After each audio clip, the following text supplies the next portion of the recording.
Les bénédictions de l'Éternel et tout ce que nous attendons de lui sont totalement gratuites. Par amour, Christ a payé pour cela.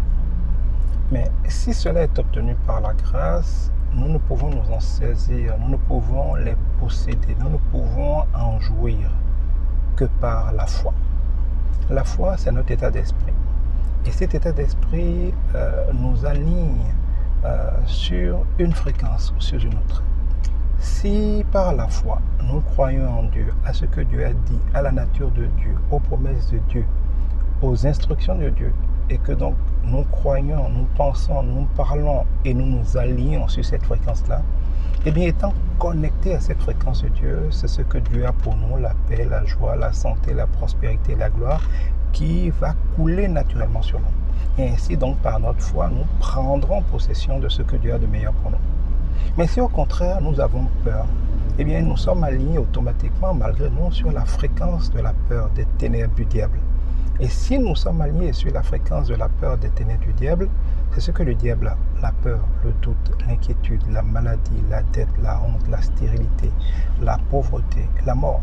Ce sont ces choses-là qui sont émises par la fréquence et par le règne des ténèbres que nous allons recevoir. C'est pour ça que Dieu dit qu'il nous en sera toujours fait selon notre foi. Et que si deux personnes quelconques s'accordent sur quelque chose, cela leur sera accordé.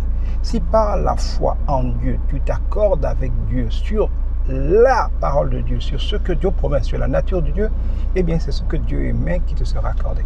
Mais si par la peur, tu t'accordes avec le diable sur sa malédiction, eh bien c'est ça que tu recevras. Attention toutefois à avoir peur de la peur. Parce que quand on dit cela, nous essayons de forcer pour avoir la foi. Eh bien non, la foi vient de ce qu'on entend de la parole de Dieu. Le diable, par ses peurs, par les circonstances dans ton cœur, est constamment en train de te dire des choses qui t'effraient. Cela provoque en toi la peur.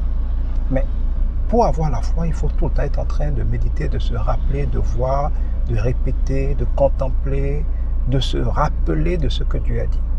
Plus tu vas te concentrer et nourrir ton esprit, tes pensées de ce que Dieu a promis, plus tu auras la foi en Dieu.